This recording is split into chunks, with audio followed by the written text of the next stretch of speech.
పాత బస్తీలో MIM BRS నేతలకు నిరసన సెగ. నేడు ఏపీ కేబినెట్ భేటీ. ఇక ఈ నెల 29న శ్రీశైలంలో స్వర్ణ రథోత్సవం. ఇలాంటి వార్తలను 30 సెకండ్స్ ఫుల్ న్యూస్ లో చూద్దాం. పాతబస్తీలో బీఆర్ఎస్ ఎంఐఎం నేతలకు నిరసన సెగ తగిలింది. పాతబస్తీ నబీర్ కాలనీలో సబితా ఇంద్రారెడ్డి ఎంఐఎం నేతలు పర్యటించారు. కాలనీలో అభివృద్ధి కార్యక్రమాలు జరగడం లేదని నేతలు నిలదీశారు స్థానికులు. వస్తున్నారు, ఫోటోలు దిగి వెళ్లిపోతున్నారే తప్ప అభివృద్ధి సంగతి ఏంటని ప్రశ్నించారు. దీంతో బీఆర్ఎస్ ఎంఐఎం నేతలు నిలదీశారు పాతబస్తీ వాసులు. స్థానికుల నిరసనకు సంబంధించిన ఫోటోలు, వీడియోలు తీయొద్దని మాజీ మంత్రి సబితా విజ్ఞప్తి చేశారు. మరోవైపు నచ్చజెప్పే ప్రయత్నం చేసిన ఎంఐఎం నేతలపై మండిపడ్డారు స్థానికులు. సమస్యలను పరిష్కరిస్తారా లేదా అని సబితను నిలదీశారు నబీర్ కాలనీ వాసులు. స్థానికుల సమస్యలు తీర్చకపోతే ఈసారి పరిస్థితి మరోలా ఉంటుందని హెచ్చరించారు. అధికారం మారగానే నేతలు గోడ దూకడం వెరీ కామన్ పాయింట్. మొన్న విశాఖ, నిన్న ఒంగోలు, ఇవాళ ఏలూరు కార్పొరేటర్లు వైసీపీకి షాక్ ఇస్తూ టీడీపీలో చేరిపోయారు. స్థానిక ఎమ్మెల్యే బడేటి రాధాకృష్ణ నేతృత్వంలో మంత్రి నారా లోకేష్ సమక్షంలో టీడీపీలో చేరారు.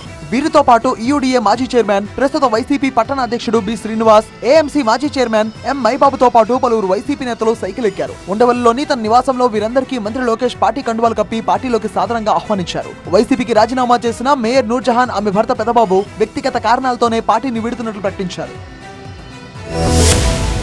ఇవాళ ఏపీ మంత్రివర్గ సమావేశం జరగనుంది. సచివాలయంలోని సీఎం ఛాంబర్ లో ఉదయం 11 గంటలకు సమావేశం ప్రారంభంగానుంది. సీఎం చంద్రబాబు అధ్యక్షతన జరిగే ఈ సమావేశంలో పలు కీలక నిర్ణయాలకు ఆమోదం తెలపనుంది కేబినెట్. ఈసారి మంత్రివర్గ సమావేశం పేపర్లెస్ గా జరుగుతుండడం విశేషం. గతంలో సమావేశానికి వచ్చే మంత్రులకు నోట్ అందజేసి సమావేశాన్ని నిర్వహించేవారు. దానికి భిన్నంగా ఇవాళ సమావేశం జరుగుతోంది. అజెండా మొదలుకొని నోట్స్ వరకు ఈ ట్యాబ్లు మంత్రులకు అందజేస్తారు. ఇప్పటికే ట్యాబ్ల వాడకంపై సచివాలయ అధికారులు, మంత్రులకు, వ్యక్తిగత కార్యదర్శులకు దీనిపై శిక్షణ ఇచ్చారు. 2014 నుంచి 2019 వరకు టీడీపీ హయాంలో ఈ కేబినెట్ ద్వారా సమావేశాలను నిర్వహించారు. మళ్లీ అదే తరహా ఈ కేబినెట్ భేటీ జరగనుంది.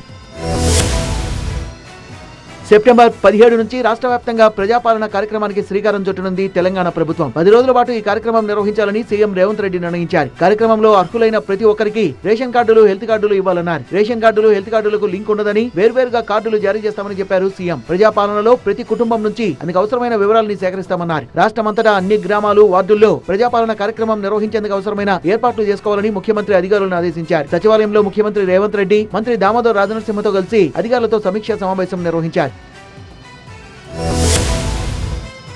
సీజనల్ వ్యాధుల కట్టడిపై సచివాలయంలో రాష్ట్ర వైద్య, ఆరోగ్య, కుటుంబ సంక్షేమ శాఖల మంత్రి దామోదర్ రాజనరసింహ ఉన్నత స్థాయి సమీక్ష సమావేశం నిర్వహించారు. రాష్ట్రంలో డెంగ్యూ కట్టడిపై స్పెషల్ డ్రైవ్ చేపట్టాలని అధికారులను ఆదేశించిన మంత్రి దీనిపై దిశానిర్దేశం చేశారు. ముఖ్యమంత్రి రేవంత్ రెడ్డి ఆదేశాల మేరకు రాష్ట్రంలో డెంగ్యూ కేసుల కట్టడిపై ప్రజాప్రతినిధులు, సంబంధిత శాఖల అధికారులతో సమన్వయం చేసుకోవాలని మంత్రి ఆదేశించారు. డెంగ్యూ కట్టడిపై రాష్ట్ర స్థాయిలో కంట్రోల్ రూమ్ ను రాష్ట్ర ప్రజారోగ్య సంచాలకుల ఆధ్వర్యంలో ఏర్పాటు చేయాలని, రాష్ట్రంలో అన్ని ప్రభుత్వ, ప్రైవేట్ ఆసుపత్రుల్లో చికిత్స పొందుతున్న సీజనల్ వ్యాధుల బాధితుల వివరాలని కంట్రోల్ రూమ్ కు తెలియజేయాలని అన్నారు.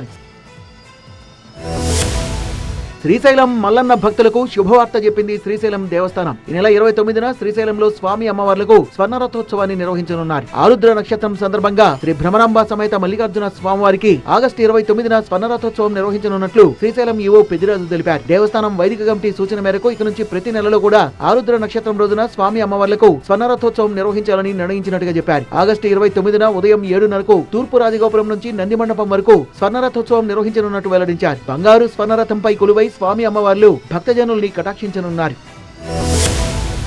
సి వర్గీకరణపై అభ్యంతరం చెప్తున్న మాజీ ఎంపీ హర్షకుమార్ సుప్రీంకోర్టును ఆశ్రయించారు. సీనియర్ అడ్వకేట్ కౌన్సిల్ తో రివ్యూ పిటిషన్ దాఖలు చేశారు. రివ్యూ పిటిషన్ ను స్వీకరించిన సుప్రీంకోర్టు డైరీ నెంబర్ 38,729/2024 గా నియమించారు. సి వర్గీకరణను మొదటి నుంచి హర్షకుమార్ తప్పుపడుతున్నారు. ఈ విషయంలో సుప్రీంకోర్టు ఇచ్చిన తీర్పును అంగీకరించడం లేదు. సుప్రీంకోర్టు తీర్పు రాజ్యాంగానికి లోబడకుండా ఇచ్చిందని, వర్గీకరణ చేయడానికి పార్లమెంటు కూడా అధికారం లేదన్నారు ఆయన. రాష్ట్రపతికి, పార్లమెంట్ కు లేని అధికారాలు సుప్రీంకోర్టుకి ఎక్కడివన్నారు. ఈ విషయంలో తెలంగాణ సీఎం రేవంత్ రెడ్డి నిర్ణయాన్ని తప్పుపట్టారు హర్షకుమార్. ఇప్పుడు రివ్యూ పిటిషన్ పై సుప్రీంకోర్టు ఏం చెప్తుంది అనే దానిపై ఉత్కంఠ నెలకొంది.